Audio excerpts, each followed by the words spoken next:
नमोस्तु नमो नवोज्झारणं सर्वसावनं भगवान् वीरो मङ्गलं गौतमो मणिमङ्गलं कुन्दकुन्दाद्वैजयन्तं सर्वमङ्गलमाङ्गल्यं सर्वकल्याणकारकं प्रधानं सर्वधर्माणां जयतु शासनम् समय समय साराय स्वानुभूत्या चुकास्ते स्वभावाय भावाय सर्वभावान्तरचो वन्दित्व सर्व सिद्धे धूमश्रवणं गतिं पत्ते वोच्छामि समय पाहुणं नमः शरीर से मैं ग्रंथ सर्वश्रुत ज्ञान अधिकार गाथा नंबर 366 से लेकर 371 तक की चल रही है। पढ़ लेते हैं गाथा हरीर। चारित्र दर्शन ज्ञान किंचित नहीं अचेतन विषय में से तुसे यह आत्मा क्या हंस के विषय। चारित्र दर्शन ज्ञान किंचित नहीं अचेतन कर्म में इस हेतु से यह आत्मा क्या हम सके कर। चारित्र दर्शन ज्ञान किंचित नहीं अचेतन काय में इस हेतु से यह आत्मा क्या हम सके निकाय। है ज्ञान का सम्यक का उपघात चारित्र का कहा वहाँ उपघात पुद्गल द्रव्य का नहीं किंचित। जो जीव के गुण हैं नियत वे कोई नहीं परिद्रव्य में इस हेतु से सज दृष्टि जीव को राग नहीं है विषय। अनुराग देश मोह तो जीव के अनन्य परिणाम है इस हेतु से शैदादि विषयों में नहीं राग आदि। गाथा अर्थ और टीका हो गए थे। गाथा अर्थ हो गया था जैसे नजारे की टीका चल रही थी अपनी खोल लेते हैं जैसे यहाँ पर। इसका विशेष ये मिल गया ना पहले सामने। शब्दादि पंचेंद्रिय विषयों के अभिलाषा रूप ज्ञानावरणादि द्रव्य कर्म के कारणभूत और शरीर के ममत्व रूप जो यह मिथ्यात राग आदि परिणाम मन में रहता है उसका नाश करना कर्तव्य है। नाश करना कर्तव्य है। कुछ कर्तव्य है कि नहीं है जीव के। अधिकार चाहता है और कर्तव्य अधिकार है मोक्ष का। कर्तव्य क्या है। राग का नाश करना ये कर्तव्य है। वे शब्दादि बहिरंग रागादि के बहिरंग कारण रूप हैं अतः त्याज्य हैं ऐसा भावार्थ है। वो वास्तव में प्रत्यक्ष कारण नहीं है। जो बहिरंग कारण हैं कर्मादिक हैं देहादिक हैं वे जो संसार है उसके प्रत्यक्ष कारण नहीं है कारण के कारण है। कारण का कार्य है मतलब कारण कार्य मतलब ये है कि तू तो रागादि उत्पन्न होते हैं। वो रागादिक से बाह्य सामग्री उपस्थित होती है। तो बाह्य सामग्री का जो त्याग बताया वो केवल अंतरंग के राग के तोड़ने के लिए बताया। अन्य कोई कारण इसका नहीं है। कोई द्वेष बुद्धि नहीं का ही है राग को छुड़वाया है। उन्हीं पूर्वक तीन गाथाओं का विवरण कर देते हैं। अब गाथाएं शुरू होती हैं यहाँ पर कि क्या कहते हैं कि वह इस प्रकार। रावणस्य दंसनस्य ये भंडितो गाधो तहाँ चरितस्य। शब्दादि पंचेंद्रिय विषयों की अभिलाषा रूप से काया के महत्व रूप से तथा ज्ञानावरणादि कर्म बंध के निमित्त रूप से है ना अनंतानुबंधी आदि राग द्वेष रूप जो मन में मिथ्या ज्ञान रहता है उस मिथ्या ज्ञान का निर्विकल्प समाधि के प्रहार से सर्वज्ञ भगवान ने नाश बताया है। जितने विषय के व्यापार हैं वो काया का महत्व है और जो कर्मबंध है उसके नाश का केवल एक उपाय है। वो क्या है। निर्विकल्प समाधि और मिथ्या ज्ञान मिथ्या दर्शन मिथ्या चारित्र इन सब के भाव का उपाय क्या। निर्विकल्प समाधि। समाधि माने स्वरूप में स्थिति। निर्विकल्प रूप से। ऐसा सर्वज्ञ भगवान ने उसका नाश बताया है। मिथ्या ज्ञान का ही नाश नहीं, अपितु मिथ्या ज्ञान का ही नाश नहीं, अपितु मिथ्या दर्शन का भी नाश कहा है। उसी तरह मिथ्या चारित्र का भी घात कहा है ना। ये पद लिखा है ना गाथा के अंदर, नाणस्य दंसनस्य ये भणिदो घादो तहाँ चरितस्य। ज्ञान का, दर्शन का, चारित्र का जो तीनों का घात कहा गया है, उसका क्या घात कहा गया है वो उन्होंने बताया। इस तरह मिथ्या चारित्र का भी घात कहा गया है। नैवी तमी कोवि पुगल दव्ये घादो न निधि दत्तो। वहाँ अचेतन शब्दादि विषय, कर्म, काया रूप पुद्गल, द्रव्य में कोई भी घात नहीं कहा गया है। वहाँ राग से घात किसका है? दर्शन का, ज्ञान का, चारित्र का। लेकिन विषय, कर्म और पुद्गल का कोई घात नहीं कहा गया है। आगे बढ़ रहे हैं। इसका स्पष्टीकरण यह है कि जैसे घड़े के आधार से रहने वाले दीपक का नाश होने पर घड़े का नाश नहीं होता, वैसे राग आदि के निमित्त भूत शब्दादि पंचेंद्रिय विषयों का नाश होने पर भी मन में रहने वाले राग आदि का नाश नहीं होता, क्योंकि अन्य का घात करने पर किसी अन्य का घात नहीं होता है। दोष करे कोई, पकड़ ले किसी और को, बाहर तो हो सकता है लेकिन कर्मों के अंदर व्यवस्था ऐसी नहीं है। जो दोष करता है वही बनता है।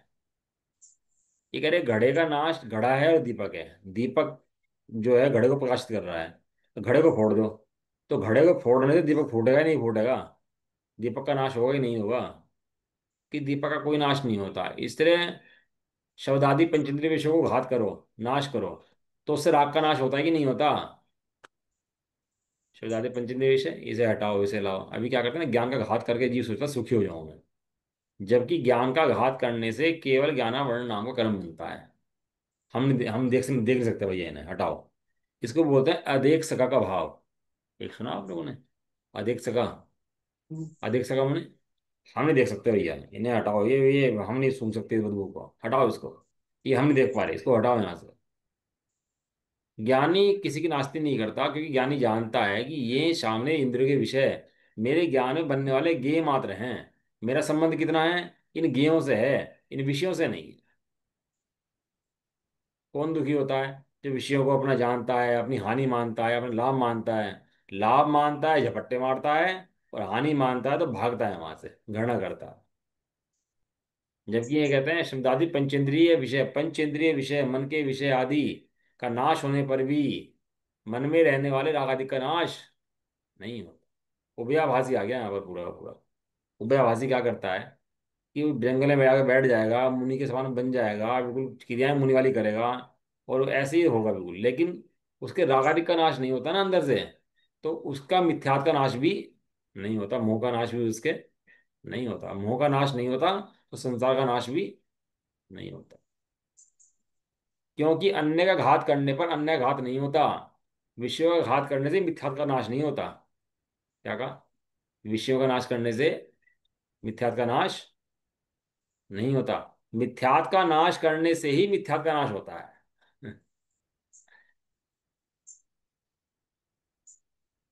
किस कारण से किसी अन्य का घात नहीं होता? क्यों है ऐसा? क्योंकि ऐसा होने से अति प्रसंग का दोष आता है। ऐसा करे तो क्या होता है? अति प्रसंग का दोष आ जाता है। कूड़ा जो है, अग्नि जो है, सोने को घेरा अग्नि के अंदर, तो अग्नि ने सोना जलाया कि किट्ट काली में जलाई? अग्नि का जो अग्नि का जो उस वो है, क्या बोलते हैं उसको, जो संबंध है, जो उसकी योग्यता जलाने की है, वो किट्टी काली को जलाने की है कि सोने को जलाने की है? क्या अग्नि की ताकत है सोने को जला दे? यदि सोना जलता हो तो कोई सोने को अग्नि में गिरेगा नहीं अगली बार से। लेकिन सोने को निशंक रूप से अग्नि में गिर देते हैं, क्यों? क्योंकि जानते हैं कि सोना जलने वाला नहीं है, और ये कूड़ा जलने वाला है। यदि सोने को जलता हुआ माने तो दुखी हो जाएगा। इसको बोलते हैं अति प्रसंग का दोष आ जाएगा। ये लिखा है सामने, अति प्रसंग का दोष आ जाता है। और सोना सोना रूप रहता है, अग्नि चाहे कितनी जलाए, क्योंकि वो अग्नि की सामर्थ्य नहीं है सोने को जला पाए। सोना सोना रूप रहेगा, हमेशा रहेगा। कितना जल जाए, कितने काल तक रखा है, कितना खुला लो उसको, लेकिन वो तो उसी रूप रहता है, वो जलता नहीं है। जो जलने का लक्षण है कोई किट काली में का, वो जल जाती है। कह रहे हैं जीवस्य जे गुणा कीर्णथि ते खलु परेषु द्रव्येषु, क्योंकि जीव के जो कोई भी सम्यक्त आदि गुण हैं, वे परद्रव्यों में शब्दादि विषयों में स्पष्ट रूप से नहीं होते हैं। अभी अपने को कोई अच्छा उपदेश दे, मैं ही बोल रहा हूँ, अच्छा उपदेश दे रहा हूँ, तो हमारे से लोग आगे पूछते हैं तुम्हें समदर्शन कब हुआ, समदर्शन कैसे हुआ। मैं बोल रहा हूँ ना आत्मा है, ऐसा है, शास्त्र पढ़ रहा हूँ, तो मैं सब पूछते हैं कि सम्यक दर्शन कब हुआ, कैसे हुआ आपको सम्यक दर्शन। अब बताओ इन बोलने का सम्यक दर्शन से कोई संबंध है कि नहीं है। अरे ब्रह्मचारी और ये ब्रह्मचारी हैं और ये जो विद्वान हैं, पंडित हैं, जो अच्छा बोल लेता है उसकी ख्याति बहुत हो जाती है, लोग पीछे लग जाते हैं उसके, और बहुत ख्याति पूजा करते हैं उसकी। और जो बोल नहीं पाता और जिसकी ज्यादा वचन लब्धि नहीं होती, तो वो खाने के लाले पड़ जाते हैं उसके बेचारे को। विद्वान को पूछता ही नहीं, कोई समाज के अंदर कोई विद्वान आया भी चला गया, आया रह गया, कुछ पता नहीं लगता किसी को भी, क्योंकि दिखता है बोलता हुआ, दिखता है काय की क्रिया करता हुआ है, ये सब तो दिखाई देता है, लेकिन उसका अंतरंग दिखाई देता नहीं है, तो उसको बहिरंग से ही धर्म के स्वरूप को लक्षण मान करके तो धर्मादा मानता है। और जीव के ज्ञान का संबंध किससे, जीव के दर्शन का संबंध, ज्ञान का संबंध उसकी आत्मा से है। भव भव में मैं क्षमो शरण में, अब क्षमो शरण में गया भगवान में, लेकिन भगवान नहीं पाए तेरे को। जीव ने आज तक दो चीज प्राप्त नहीं करी, ये तो भगवान और एक सम्यक, तो दो चीज प्राप्त नहीं करी। तो भगवान समर्षण में गया तो भगवान प्राप्त नहीं करे क्या। कि इंद्रियों के विषय रूप भगवान को ने प्राप्त कर लिए, लेकिन वास्तव में जो आत्मस्वरूप दर्शन ज्ञान चारित्र जो आत्मा से बैठा हुआ है वहां पर, उस आत्मा को प्राप्त नहीं करा।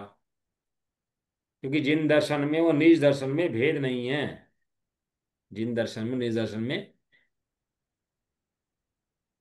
भेद नहीं है। दर्पण देखा, तो दर्पण देखा कि अपने चेहरा देखा, क्या दिखाई दिया उसके अंदर। शीशा तो हमने देख लिया, शक्ल तो हमें दिखाई दी नहीं। भाई अपनी आंख का इलाज करवा, दर्पण में कोई दिक्कत नहीं है। दर्पण तो सामने जो चीज आएगी उसको ऐसा का ऐसा दिखाएगा, दर्पण की सामर्थ्य है, लेकिन तुझे नहीं दिखता, तो आंख की पट्टी खोल या आंख का इलाज करा, दिमाग ठीक करा अपना। तीन चीज में कुछ खराब होगी, या दिमाग खराब होगा, या अंधा होगा, या आंख में पट्टी बांधी होगी, कुछ ना कुछ तो कारण रहा ही होगा। तो भगवान के सामने है, वो भगवान नहीं देखे तूने। भगवान कौन है, श्रद्धान ज्ञान चारित्र स्वरूप जो आत्मा है वो भगवान है, ऐसे कहते हैं भगवान आत्मा। क्या बोलते हैं उसको, क्या आंटी क्या बोलते हैं अम्मा जी, क्या बोलते हैं तो भगवान आत्मा, वो देह जो उनका है वो भगवान आत्मा नहीं है। उनके अंदर श्रद्धान ज्ञान चारित्र स्वरूप आत्मा बैठा हुआ है, वो भगवान आत्मा है। उस भगवान आत्मा को तूने देखा कि नहीं देखा ये बता। यदि भगवान आत्मा को देखा होता तो तेरे ऐसे वचन निकलते ही नहीं कि जिन दर्शन निज दर्शन में भेद नहीं है। तो जिन दर्शन करता है उसके निज दर्शन हो जाते हैं, यानी क्या हो जाता है कि वो आत्मा देखता है और अपना आत्मा दिख जाता है। क्योंकि जो ये लक्षण है, जो ज्ञान सामने भगवान के ज्ञान को देखेगा वो अपने ज्ञान को भी पहचान लेगा, और नहीं तो उसके ज्ञान को भी देख नहीं पाएगा। ये लक्षण है।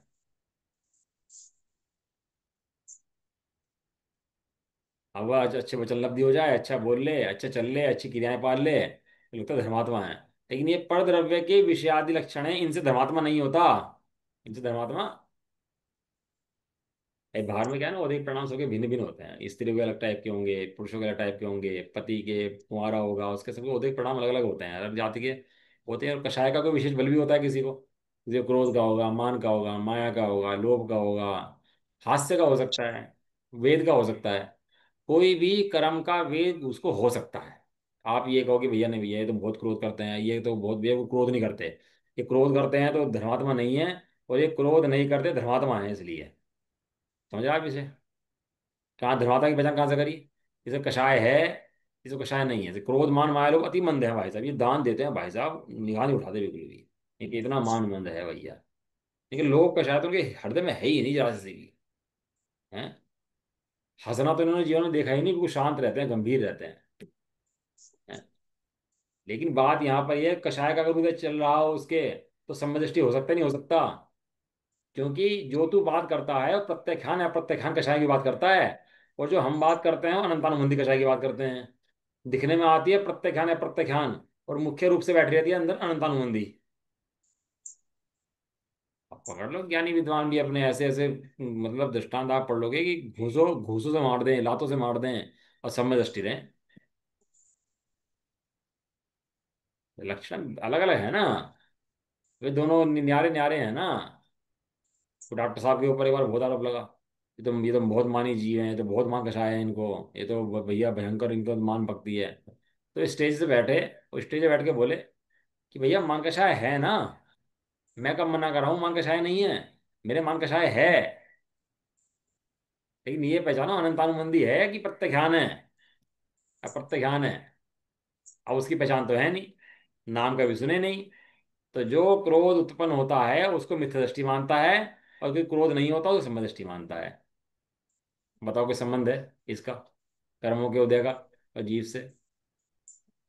वहां ये कहा जो सम्यक दृष्टि है, उसके उत्पन्न होने वाले क्रशाय क्रोध मान माया लोभ आदि अमृत दशा के अंदर भी कोई से औदिक परिणाम, वे उससे भिन्न है, उसके नहीं है। ये तो चलिए ना गाथाएं, कि जो औदिक परिणाम, जो कषाय, जो अज्ञान है, जो ये क्या नाम तो, जो राग आदि हैं, वो दो के नहीं है। एक तो पुद्गल के नहीं है, एक ज्ञानी जीव के नहीं है। ये तो बात कह रहे हैं उत्थानिका में इसकी, ये गाथाएं पढ़ रहे हैं हम। अज्ञानी जीव की है मात्र। तो जो ज्ञानी जीव है, चौथे गुण स्थानवर्ती है, उसके क्रोधवान मायाद लोभादि हैं, तो वे उसके हैं कि नहीं है। आचार्य देव उत्थानिका में कहते हैं भगवान ने कहा है कि ये उस ज्ञानी के नहीं है। पढ़ तो रहे। अब गुस्सा आ जाता है ज्ञानी को भी देख के, और धर्म के मकान पे गुस्सा ना आए, अन्य काम पे गुस्सा आ जाए, लौकिक पे पारलौकिक पे बहुत गुस्सा आ जाए। लेकिन अनंतानुबंधी संबंध नहीं है उसका। अनंतानुबंधी संबंध केवल एक का है कि तू अपने शुद्धात्मा जैसा स्वरूप है वैसा जानता मानता रमण करता है या नहीं है। इतनी बात का संबंध तेरे उस अनंतानुबंधी से है मात्र। और बाकी जो हम व्रत त्याग नियम की बात ये करते हैं, सब उपदेश शैली है। उपदेश शैली अच्छी होती है, अच्छी है। ये सच्ची कौन सी शैली है? ये वाली शैली सच्ची शैली है। अब बताओ पंच परमागम के अंदर और जितने आध्यात्मिक ग्रंथ हैं, सबके अंदर जिन परमागम बोलते हैं हम इसको, जो अन्य ग्रंथ हैं उनको बोलते हैं आगम। जो कर्णन योग के विषय हैं, है ना, उनको बोलते हैं आगम। वो इन्हें बोलते हैं परमागम। भाई परमागम के अंदर बताओ कोई ऐसा उपदेश दिया हो कि तू भैया आलू छोड़, प्याज छोड़, ये मतलब एक दृष्टि से जो भी कोई है, स्त्री छोड़, पत्नी छोड़, बच्चे छोड़, ऐसा रहे वैसा रहे, कुछ दिया? केवल किस पे जोड़ दिया? एक तत्व निर्णय पर बल दिया, तत्व निर्णय पर। जीवम जीवम दव्वम जिन्वण वसहेण जीर्ण दिष्ठम देविंद विंद वंदम वंदे तम सर्वदा सिरसा। इन भगवंतों ने जीव अजीव द्रव्य को भिन्न बताया है, इसलिए सब इंद्र धर्मेंद्र नरेंद्र वंदना करते हैं, और मैं भी सिर से ढोके का नमस्कार करता हूँ। किस लिए करता हूँ? किस लिए करता हूँ? क्योंकि इन्होंने जीव अजीव द्रव्य भिन्न बतलाए हैं, इसलिए करता हूँ नमस्कार इनको। पढ़ लो आप परमागम। परमागम में ना उत्कृष्ट, आगम का भी उत्कृष्ट। तत्व ज्ञान मुख्य है, भेद विज्ञान मुख्य है। जहां तत्व ज्ञान भेद विज्ञान नहीं है, वहां त्याग नियम नियम है ही नहीं, वास्तव में कुछ भी नहीं है वहां पर। शाह इसका समय दृष्टि का भी भावलिंग है कि नहीं है? ये द्रव्यलिंग है कि भावलिंग है? तो भावलिंग है कि नहीं है समय दृष्टि का, या खाली मुनियों का ही भावलिंग होता है? श्रावक का इसका समय दृष्टि का भावलिंग, श्रावक का भावलिंग, और मुनियों का भावलिंग, सबके भावलिंग है कि नहीं है? पहले भावलिंग होता है, द्रव्यलिंग पहले होता है, लेकिन सार्थक नहीं होता।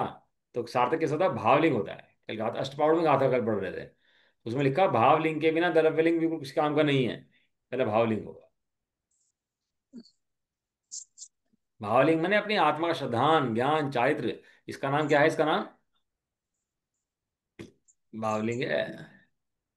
और जीव को दिखाई देता है भारी क्रियाएं। और ये कह रहे हैं भारी क्रियाओं से धर्म होता नहीं है। क्रिया तो अंतरंग क्रिया का, धर्म तो अंतरंग क्रिया का नाम है। ये वर्तमान को इतना लिखा ना समय दृष्टि के, जब लिख कैसे दशाएं हो जाती हैं, तो इसे लिखी। वो तो भैया भक्ति पूजा आदि का परिणाम भी आता है, तो उसको भी अपना नहीं मानता, उसको भी भिन्न मानता है। भक्ति पूजा का परिणाम तो आता है ना, वो तो अच्छा है कि नहीं है? या पाप के परिणाम को भिन्न जानता है, तो पुण्य के परिणाम को भिन्न जानता है। क्यों? शुद्धात्मा को अपना जानता है, इसलिए।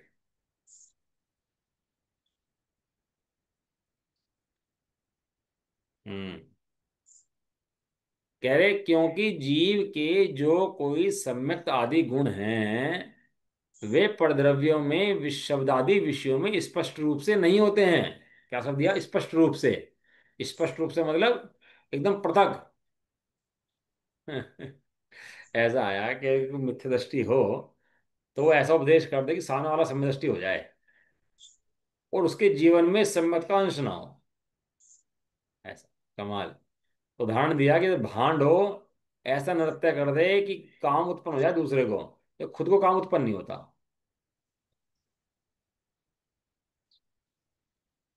ये भैया कि विलक्षण जीवों का काम है। पहले दया करो अपने पर, दूसरे की पेटी बांधने से पहले अपनी पेटी बांध लें। बोलता है ना उसके अंदर फ्लैट में, दूसरे का मास्क लगाने से पहले अपना मास्क लगा लें। पहले दया करो अपने पर। हम तो उपदेश देंगे, दूसरे जीवों का कल्याण करेंगे। पहले दया करो अपने।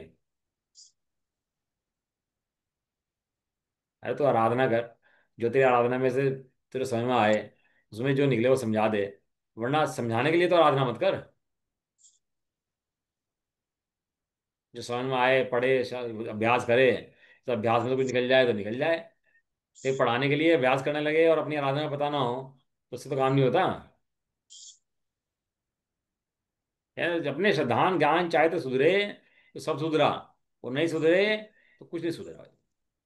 मुख्य क्या है? श्रद्धान ज्ञान चारित्र। इसलिए ये जीव के गुण जीव में ही भाषित होते हैं। अब अजीव के गुण अजीव में भाषित होते हैं। जीव के गुण है वह जीव में नहीं है, और अजीव के गुण है वे जीव में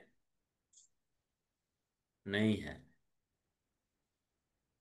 क्योंकि जीव में कोई सम्यक्तादि गुण है, प्रद्रव्यों में विषय आदि में स्पष्ट रूप से नहीं होते हैं। तमा सम्मा दिट्ठि शृणत्थि रागो दुविषयसु, इस कारण से। क्या लिखा? इस कारण से। बड़े काम की बात है, आगे बढ़ने का मन नहीं करता। हम विषय को छोड़ देंगे, विषय से भाग जाएंगे। हम तो चल रहे भैया यहाँ से, बहुत दिन हो गए रहते रहते। अरे जहां है वहीं उसी दशा में भेद ज्ञान कर। दशाएं बदलनी तेरे हाथ में नहीं है, ज्ञान का गेय बदलना भी तेरे हाथ में नहीं है, पर्याय बदलना भी तेरे हाथ में नहीं है। केवल क्या समझना तेरे हाथ में है कि दो द्रव्य भिन्न भिन्न है।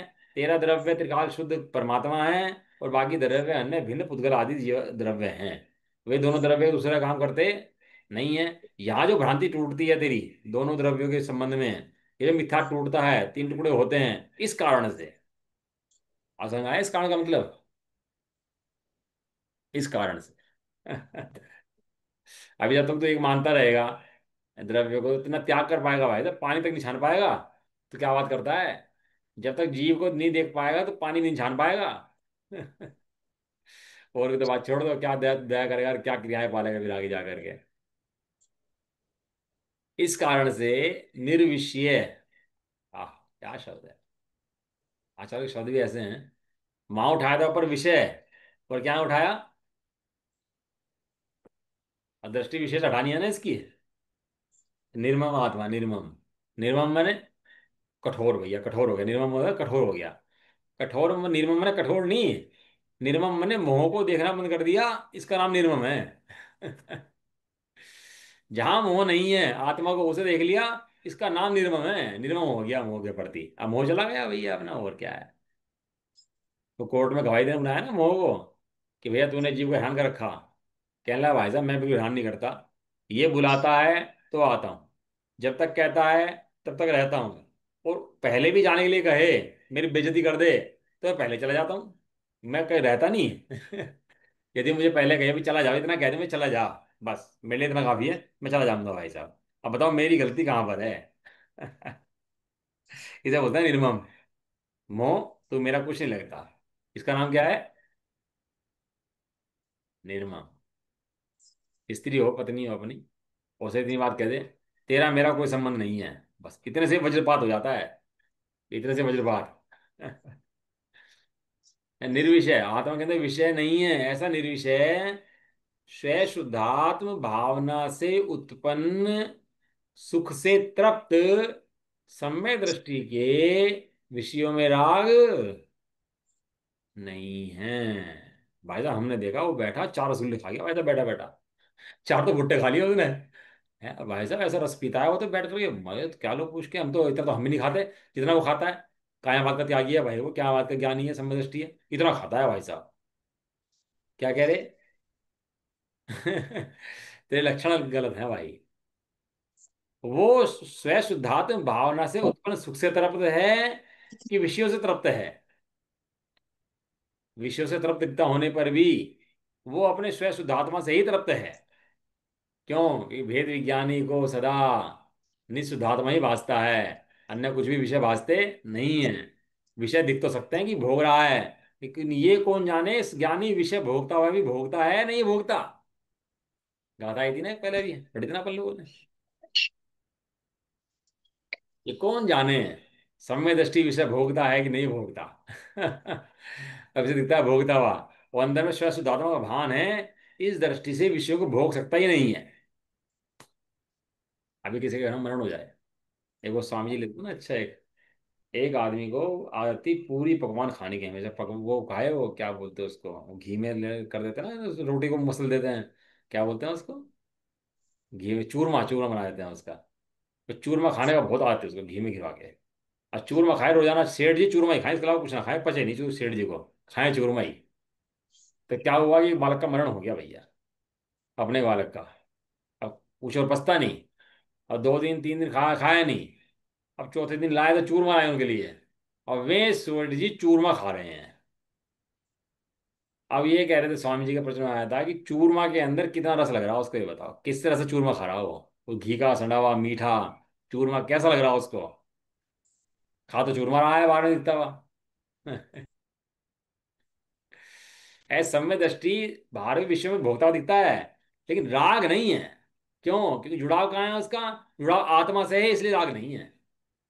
यदि जुड़ाव आत्मा से ना हो तो जो राग घटाया है वो मिथ्यादि कैटेगरी में है। ऐसा, ये तो इनाद ना समझे तो धर्म का अंश प्रकट नहीं होता भैया।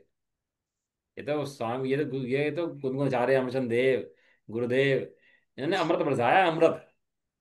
यदि अभी अमृत ना होता तो लोग जहर पी पी के मर जाते, कोई कम जहर है कोई ज्यादा जहर। अमृत बरसा रे पंचम काल में, ये तो भजन लिखा ना, अमृत बरसा रे पंचम काल माँ। ये अमृत की बारिश है वास्तव में। समझ जाए तो निहाल हो जाए, और ना समझे तो कहे पता नहीं क्या पढ़ रहे भैया ये। ऐसी बातें हैं। सुना तो समा गया।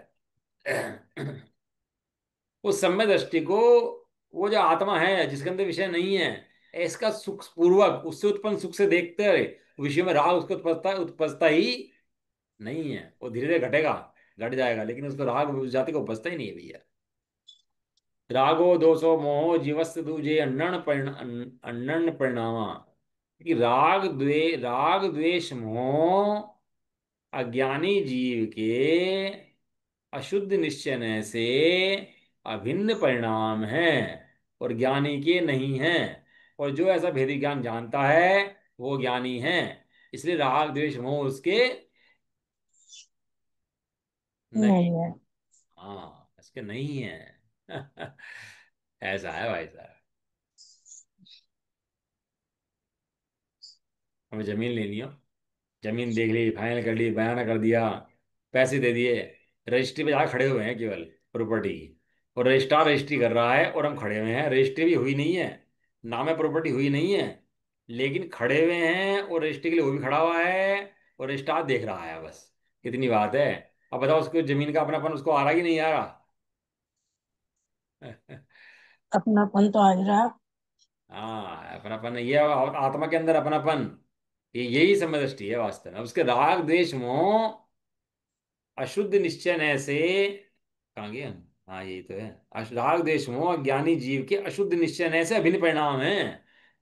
उस अज्ञानी जीव के भी शुद्ध निश्चय से नहीं है। वो भी चाहे तो इन राग द्वेष मोह का भाव कर सकता है, इसलिए अशुद्ध निश्चय से हैं। यदि शुद्ध निश्चय से होते तो जितने तीर्थंकर हो ना सब मिथ्या दृष्टि थे पहले। कोई तीर्थंकर बनता ही नहीं। यहाँ तो जितनी बिल्लियां हैं ना, सब 900 चूहे खा गई हुई है, और सब हज को जाती है। उदाहरण अच्छा नहीं है हालांकि, लेकिन एक उदाहरण के ये सब मिथ्या दृष्टि आते हैं यहाँ पर। और सारी मिथ्या दृष्टि समय दृष्टि बनते हैं। क्यों? कि राग द्वेष मोह शुद्ध निश्चय ऐसे नहीं है। कौन से ऐसे हैं? अशुद्ध निश्चय ऐसे हैं। ये अशुद्ध निश्चय कहता है अभिन्न परिणाम है, अभिन्न। जहां मैं कहता हूँ सत्य कहता हूँ। जिस दिन ये क्षण अभाव कर देगा उस दिन मैं चला जाऊंगा, नहीं जब तक अभाव नहीं करेगा तब तक मैं बैठा रहूंगा। ऐसा कहता है ये। मुझे पता नहीं क्यों जैसे चार की टीका में बड़ा मजा आता है। जितना खुलासा मुझे इनमें दिखता है ना जैसे चार की टीका में, मुझे वास्तव में केवल दिखाई देता नहीं। गजब ढाया है जैसे न चाहते हैं, सही है भैया। एदेन कारणेदु सद दादिसु णत्थि रागादि। इस कारण से अचेतन शब्दादि मनोज्ञ अमनोज्ञ पंचेंद्रिय विषयों, अचेतन शब्द, अब बोले ना अपन लोग शब्द आदि साधन व्यापार करते हैं शब्द का। और मनोज्ञ अनुमोज्ञ अमनोज्ञ पंचेंद्रिय विषय हैं। मनोज्ञ माने अच्छे हैं, अमनोज्ञ माने जो अच्छे न लगे हुए हैं। यद्यपि अज्ञानी जीव भ्रांति ज्ञान से रागादि कल्पित करता है, आरोपित करता है, तथापि शब्दादि में रागादिक नहीं है। क्या कह रहे? शब्दादि में रागादिक नहीं है। अज्ञानी को समझा रहे भैया कि जो तू सोचता है राग उत्पन्न करने में शब्द हैं, मन के विषय हैं, पंचेंद्रिय मन के विषय हैं, ये राग उत्पन्न करते हैं, राग उत्पन्न करने में समर्थ हैं, तो कह रहे हैं इन शब्द आदि के अंदर राग नहीं है। जैसे पानी के अंदर चिकनाई नहीं है। पानी के अंदर चिकनाई नहीं है और घी के अंदर चिकनाई है, ऐसे ही तेरे दर्शन ज्ञान चारित्र तो तेरे आत्मा के अंदर हैं। और जो अचेतन द्रव्य है, द्रव्य हैं, ये विषय लो, शब्द लो चाहे पंचेंद्रिय के विषय लो, ये सब तेरे चेतन की क्रियाओं से रहित हैं। और जो राग होगा वो अचेतन में नहीं होगा, वो कहाँ होगा? चेतन में जरूर। ही होगा। एक खंबा है, एक अपन लोग है। बुखार किसे होता है? खंबे को होता है कि हमें होता है? हमें होगा। खंबे को सुना कि बुखार हो गया, खंबे को ले गया हूँ डॉक्टर के यहाँ, भाई खंबे को बुखार हो गया आज भाई साहब, खंबा गर्म हो रहा है, इसके ले जाओ डॉक्टर को दिखाओ इसको भाई। कभी ऐसा हुआ? जैसे खंबे को बुखार नहीं होता, ऐसे ही पंचेंद्रिय शब्दादि विषयों के अंदर राग नहीं होता। जैसे शरीर के अंदर ही तो बुखार होता है लेकिन बुखार स्वभाव नहीं होता, इलाज कराते हैं उसका। ऐसे ही दर्शन ज्ञान चारित्र के जो राग होते हैं वो स्वभाव नहीं होता, उसका इलाज कराते हैं। कैसे? इन गाथाओं को पढ़ करके, वेद ज्ञान करके। हम्म। वो लेकिन अज्ञानी क्या करता है, उस अपना दोष और दूसरे सिर मारता है। गलती किसकी? अपनी। और रखता किसके माथे पर है? अपनी करनी आप करे सिर और उनके दर्शन। औरंग के दर। ये अनादिकाल से जी की प्रवृत्ति है। गलती अपनी होगी, धरेगा कर्मों के सिर पर, धरेगा इनके बाहर के विषय के सिर पर। बाहर के विषय भैया तो राग कारण समर्थ नहीं है, कोई तो गुस्सा दिला दे ऐसा हो सकता नहीं है, तो स्वयं अपने स्वभाव को भूल करके कषाय करता है। यार उसका राग आदि नहीं है। तो कह रहे किस कारण से राग आदि नहीं है, तो कारण दे रहे हैं क्योंकि शब्दादि अचेतन हैं। शब्दादि कैसे हैं? अचेतन है। शब्दादि अचेतन है। तो क्या समझाएं भैया इसको जीव को कि राग शरीर में से उत्पन्न नहीं होता, राग कर्मों से उत्पन्न नहीं होता। चारित्र मोहनीय कर्म नाम का के जो कर्म है वो राग नहीं कराता। मिथ्यात नाम का कर्म मिथ्या दृष्टि नहीं करता। ज्ञानावर्णी नाम का कर्म ज्ञान नहीं ढकता। ये जीव ने सुन सुन करके ऐसी भ्रांति फैल गई इसके दिमाग पर कि अब शुद्धात्मा की बात सुनने से तो कष्ट लगता है कि भैया से सुना त्रिकाल शुद्ध ज्ञान मूर्ति आत्मा तो भी विराजमान है, अभी है, हाजा हजूर भगवान है। इसको कर्म दिखाई देते हैं, ज्ञानावरणी दर्शनावरणी मोहनी है। इसे कहते हैं भैया तेरी नास्ती है। तो मोह के जोर में उनको अपनी गलती मानता है कि ये मेरी मेरे हैं, ये भैया इनसे ज्ञान ढक रहा है, मेरा दर्शन ढक रहा है, मेरा सब ढक रहा है, मैं कमजोर हो गया हूँ, मैं बलहीन हो गया हूँ, मैं ऐसा हो गया हूँ, मैं ऐसा हो गया। हम्म। मन में वहम आ जाता है ना, तो निकलना मुश्किल है। फिर मन में वहम आ जाए एक बार, इन अचेतन शब्दों को राग का कारण समझ लिया।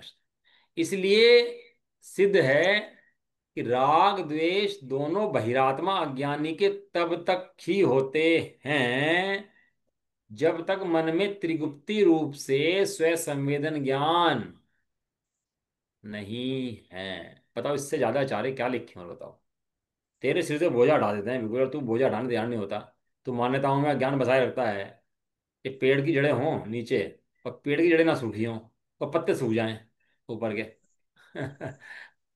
अब उल्टा कर दो इसको, पत्ते तो सूखे ना हो, ये जड़ सूख जाए, हम सूखे हों, बताओ कि क्या क्या फर्क है दोनों के अंदर। कि जड़ें नहीं सूखती, जड़ें क्या है ज्ञान की, कि ये कर्म को, राग आदि को, शरीर आदि को अपना मानता है, यही जड़ है इसकी। भाव कर्म मोह, यही जड़ है इसकी। जिस दिन इससे नास्ती फाड़ देता है, उस दिन इसका भाव हो जाता है। जब तक नहीं काटता तब तक इसका भाव भी नहीं। इसलिए सिद्ध है, बार बार सिद्ध करेंगे कि श्रद्धा तर्क स्वीकार करती है। ज्ञान और श्रद्धा को तर्क देते हैं ना बार बार, तो स्वीकार कर लेती है भाई बात तो सही है वास्तव में। तो पुद्गल चाहे जो होने दें, कि हाँ तू अपने को चेतन मान, चाहे जो होने दे, स्वच्छंद नहीं होने देंगे। छोड़ेंगे नहीं।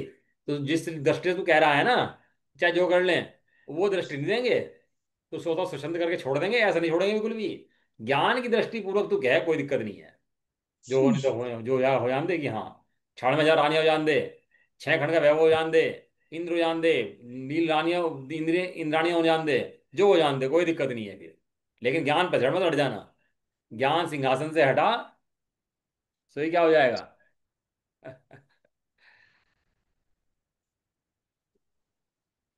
वो होता है ना दूतावास। दूतावास के अंदर क्या कंडीशन होती है कि दूतावास के अंदर तुम, जो देश है जिस दूसरे देश के अंदर दूतावास है, जब भारत के अंदर पाकिस्तान का दूतावास हो, तो पाकिस्तान के अंदर दूतावास बैठा हुआ है उसको, तो भारत की सेना उस दूतावास के अंदर घुस नहीं सकती। ये कंडीशन है, उसको मार नहीं सकती। उसके यहाँ कोई हॉस्टेज बैठा हो, यदि वो किडनैप कर लेना किसी को दूतावास के अंदर, तो किसी की ताकत नहीं है कि उस दूतावास के अंदर घुस जाए, और जबकि अपने देश के अंदर है वो। ऐसी कंडीशन होती है देश के अंदर, ये ट्रीटी होती है आपस में साइन। वो जितने भी दूतावास बने हुए हैं देशों के अंदर, घुस नहीं सकता उसके अंदर उसी देश का आदमी। सेना नहीं घुस सकती, पकड़ नहीं सकते, गिरफ्तार नहीं कर सकते उसको। जो दूत होता है उसको छोड़ना पड़ता है उसी देश के अंदर। यदि आक्रमण हो जाए, झगड़ा हो जाए, तो दूत को नहीं मार सकते। इसीलिए उसका नाम दूतावास है, एम्बेसी। दूध नहीं मार सकते तुम। ये दूध है, मार नहीं सकते भाई। ये बैठ जब तक सिंहासन पर है, तब तक मर नहीं सकता भाई। अपने ध्रुव सिंहासन, और बड़े पंडित का भजन है ना, ध्रुव ही मेरा सिंहासन है, मुझको इनकी क्या चिंता, मुझको राग आदि की क्या क्या चिंता, ध्रुव ही मेरा सिंहासन है। क्या लिखा, ध्रुव ही मेरा सिंहासन है। सिंहासन है भैया। ध्रुव, ध्रुव से हटा, सही मरा। इसलिए कहते हैं कि ये बहिरात्मा के ये होते हैं बहिरात्मा के। लेकिन कब तक होंगे, जब तक वो त्रिगुप्ति रूप से संवेदन ज्ञान नहीं करेगा, मन वचन काया को छोड़ करके अपने श्रद्धान ज्ञान चारित्र में नहीं रमेगा। इसको बोलते हैं त्रिगुप्ति। त्रिगुप्ति मैंने गुप्त, किस में गुप्त, श्रद्धान ज्ञान चारित्र में गुप्त। और तीन गुप्ति जो मन वचन काय हैं, उनको छोड़कर अपने में आ जाए, इसका नाम ही गुप्ति है वास्तव। स्व संवेदन ज्ञान नहीं है, तब तक उसको तब तक उसको बहिरात्मा है और अंतरात्मा नहीं है। इस प्रकार 6 गाथाएं ओम हुई। समझ आ गया। मेरे ख्याल से हालांकि आचार्य जैसे ने केवल 3 गाथाएं ली हैं। 3 गाथाएं छोड़ दी, बाकी कुछ है मतलब, देख लेना, मिला लेना इसको, क्योंकि मुझे लग रहा है ऐसा। शायद कल देख कर मैं बता पाऊंगा इस चीज़ को। तो देखते हैं इसका क्या है, देखना पड़ेगा मेरे को मतलब। क्योंकि कह रहे हैं ना ऊपर से कि इस 3 गाथाओं में कहते हैं, 3 गाथाओं में विशेष विवरण देते हैं, और है गाथाएं 6। तो पढ़ना पड़ेगा कौन सी गाथाएं उन्होंने ली हैं, कौन सी छोड़ी है। मेरे ख्याल से जो तीन शुरू की 3 गाथाएं हैं ना, उन्होंने उसको एक गाथा कर दिया। शुरू की 3 गाथाएं हैं ना, और एक की बाद की गाथा छोड़ी है, तो 6 गाथाओं की 3 गाथाएं बनाई हैं। तो देखते हैं अपन लोग, मैं देख लेता हूँ उसको क्या है। दूसरा अगला इसके श्लोक है, इसका 2 श्लोक आएंगे इसके अंदर भाई अब्जा, है ना। इसके अंदर इसी अर्थ का कलश काव्याचार्य अमरचंदेव कहेंगे अब्जा, और क्या कहेंगे उसकी चर्चा अपन लोग 2 कलश के माध्यम से कर करते हैं। ठीक, चलो। निज निधि निज में बताई है, अनंत प्रकार है। उसके लिए जिन्होंने को वंदना सत्संग। नवाणों का।